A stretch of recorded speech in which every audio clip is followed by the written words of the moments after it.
Hello guys, welcome to my channel Desi Ranglana संग। तो guys फिर एक न्यू हॉरर स्टोरी के साथ। कहानी है कुफरी में कुफरी की भूतिया रात। सैर सपाटे के साथ समस्या किस तरीके से अचानक हमारे सामने आ जाती है, उसी के ऊपर ये स्टोरी है गाइस। कुफरी में स्कीइंग का मजा लेने और पूरा दिन एंजॉय करने के पश्चात कुमार, कामना, प्रशांत और पायल अपनी गाड़ी में शिमला के लिए निकले हुए थे। सर्दियों के दिन, जनवरी का महीना, शाम के 6 बजे की गहरी रात हो गई। श्री प्रशांत ने झटकती हुई कार में झूलते हुए कुमार से पूछा, प्रशांत भाई, मैं तो कार ठीक चला रहा हूँ, मालूम नहीं ये अचानक से झटके क्यों खा रही है। कुमार के झटके खाती कार को संभालते हुए कहा, कार को थोड़ा साइड करके देख लेते हैं, हो सकता है कि डीजल में कचरा आ गया हो। थोड़ी रेस देकर देखता हूँ कि कार रिदम में आ जाए। कुमार ने क्लच दबाते हुए कार का एक्सीलेटर दबाया, लेकिन कोई खास कामयाबी नहीं मिली। कार झटके खाती हुई रुक गई। अब क्या करे, चारों के मुंह से एक साथ निकला। सभी सोचने लगे कि काली रात में के साए में कुछ भी नजर नहीं आ रहा था और सोने पे सुहागा तो धुंध ने कर दी थी। धीरे धीरे धुंध बढ़ रही थी, ठंड भी धीमे धीमे बढ़ रही थी। कार सड़क की एक साइड पर खड़ी थी। इक्का दुक्का कार टैक्सी आ जा रही थी। प्रशांत बाहर निकलकर मदद मांगनी पड़ेगी। कार में बैठे रहने से कुछ नहीं होगा। कार तो हम चारों को चलानी आती है, लेकिन कार के मैकेनिक गिरी में चारों फेल हैं। शायद कोई कार या टैक्सी से कोई मदद मिल जाए। ये कहकर कुमार कार से बाहर निकला। तभी एक ठंडी हवा के तेज झोंके ने स्वागत किया। शरीर में झुरझुरी सी फैल गई। प्रशांत भी कार से बाहर निकला। पायल और कामना कार के अंदर बैठे रहे। ठंड बहुत अधिक थी। दिल्ली के रहने वाले कुमार और प्रशांत की झुरझुरी निकल रही थी।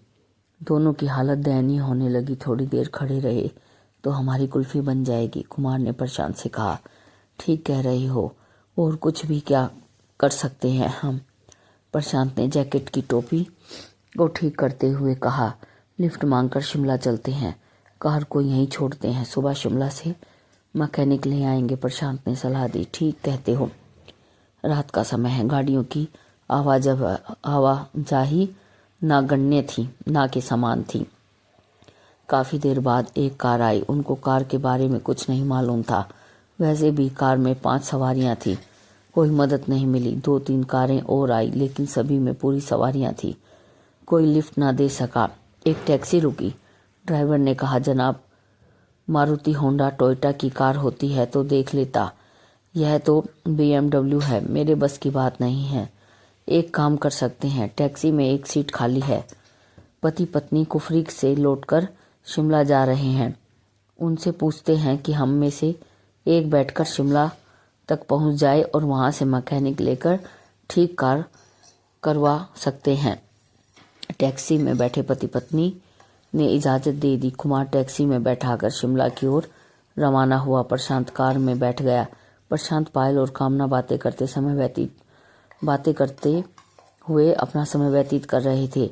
धुंध बढ़ती जा रही थी। थोड़ी देर बाद प्रशांत पेशाब करने के लिए कार से उतरा। कामना, पायल काम में बैठे बोर हो गई थी। मौसम का लुत्फ उठाने के लिए दोनों बाहर कार से उतरी। कपकपाने वाली ठंड थी। कार में बैठो, बहुत ठंड है, कुल्फी जम जाएगी, प्रशांत ने दोनों से कहा। बस 2 मिनट मौसम का लुत्फ ले दो, फिर कार में बैठते हैं, पायल और कामना ने प्रशांत को कहा। भूतिया माहौल है, कार में बैठते हैं, प्रशांत ने कहा। प्रशांत की बात सुनकर पायल खिलखिलाकर हंस पड़ी। भूतिया माहौल? मुझे तो फिल्मी माहौल लग रहा है। किसी भी फिल्म की शूटिंग के लिए परफेक्ट लोकेशन है। काली अंधेरी रात, धुंध के साथ सुनसान पहाड़ी सड़क और हीरोइन का रोमांटिक मूड। Sensuous song. कौन सा गीत याद आ रहा है? तुम दोनों गाओ। मेरा रोमांटिक पार्टनर तो मैकेनिक लेने गया है, कामना ने ठंडी आह भरकर कहा। तीनों हंस पड़े। तीनों अपनी बातों में मस्त थे। उनको मालूम ही नहीं पड़ा कि कोई उनके पास आया। एक शख्स जिसने केवल टी शर्ट पहन रखी थी और पैंट भी पहन रखी थी, प्रशांत के पास आकर बोला, आपके पास क्या माचिस है? इतना सुनकर तीनों चौंक गए। जहां तीनों ठंड से कांप रहे थे वहीं वह शख्स केवल टी शर्ट और पैंट पहने खड़ा था। कोई ठंड नहीं लग रही थी उसे। प्रशांत ने उसे ऊपर से नीचे तक गौर से देखकर कहा, आपको ठंड नहीं लग रही है? उसने प्रशांत के इस प्रश्न का कोई उत्तर नहीं दिया, बल्कि बात करने लगा। आप भूतिया माहौल की अभी बातें कर रहे थे। क्या आप भूतों में विश्वास करते हैं? क्या आपने कभी भूत देखा है? नहीं, दिल्ली में रहते हैं, ना तो भूत कभी देखा है और ना कभी विश्वास किया है भूतों का। प्रशांत ने कहकर पूछा, क्या आप विश्वास करते हैं? हम पहाड़ी आदमी हैं। हर पहाड़ी भूतों को मानता है, उनका अस्तित्व होता है। उन शख्स को भूतों की बातें सुनकर कामना और पायल से रहा नहीं गया। उनकी उत्सुकता बढ़ गई। भाई कुछ बताओ भूतों के बारे में, फिल्मी माहौल हो रहा है, कुछ बात बताओ। उस शख्स ने कहा, देखिए हम तो मानते हैं। आप जैसा कह रहे हैं कि शहरों में भूत नजर नहीं आते, तो हो सकता है कि नजर नहीं आते होंगे, मगर पहाड़ों में तो हम अक्सर देखते रहते हैं। कहाँ से आते हैं भूत और कैसे होते हैं, कैसे नजर आते हैं? प्रशांत ने पूछा। उस शख्स के हाथ में सिगरेट थी। वह सिगरेट को हाथों में घुमाता हुआ बोला, भूत हमारे और आपके जैसे ही होते हैं। वे रोशनी में नजर नहीं आते हैं। होते कौन है भूत? कैसे बनते हैं? पायल ने पूछा। यहाँ पहाड़ों के लोगों का मानना है कि जो अकस्मात किसी दुर्घटना में मौत के शिकार होते हैं या फिर जिनका कत्ल कर दिया जाता है, वे भूत बनते हैं। उस शख्स ने कहा, क्या वे किसी को नुकसान पहुंचाते हैं, मारपीट करते हैं? प्रशांत ने कहा, अच्छे भूत किसी को कुछ भी नुकसान नहीं पहुंचाते हैं। अच्छा, मैं चलता हूँ, सिगरेट मेरे पास है। आपके पास माचिस है तो दीजिए, सिगरेट सुलगा लेता हूँ, उस शख्स ने कहा। प्रशांत ने लाइटर निकाल कर जलाया। उस शख्स ने सिगरेट सुलगाई। लाइटर की रोशनी में सिर्फ सिगरेट नजर आई। वह शख्स गायब हो गया।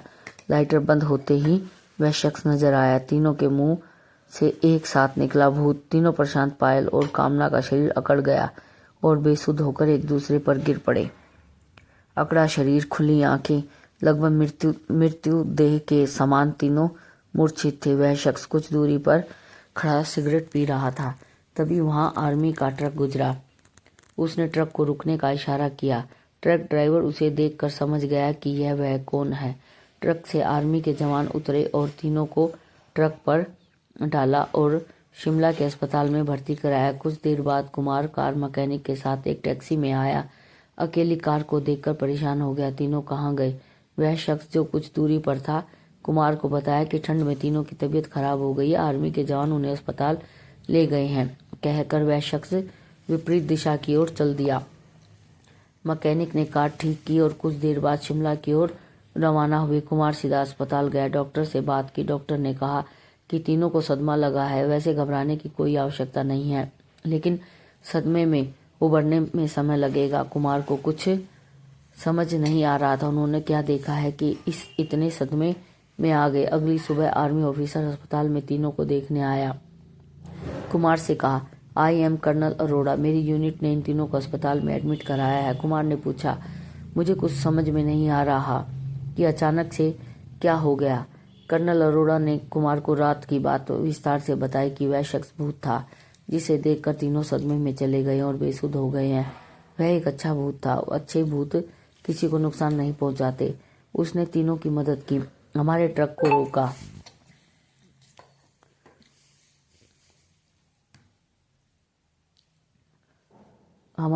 को रोका और कुमार के वापस आने तक भी रुका। शाम तक तीनों को होश आ जाएगा। 2 दिन बाद अस्पताल से छुट्टी मिली और सभी दिल्ली वापस आ गए, लेकिन सदमे से उभरने में लगभग 3 महीने लग गए। आज 7 साल बीत गए हैं। रात को घर से कोई नहीं निकलता। नाइट लाइफ बंद कर दी है। घर से ऑफिस और ऑफिस से घर, बस यही रूटीन है उन तीनों का। उस घटना को याद करके आज तक उनका बदन ठंडा पड़ जाता है। तो गाइज आपको मेरी ये स्टोरी कैसी लगी? अगर गाइज आपको मेरी ये स्टोरी पसंद आई हो तो प्लीज़ मेरे चैनल को सब्सक्राइब करें, लाइक एंड शेयर करें। Thank you guys.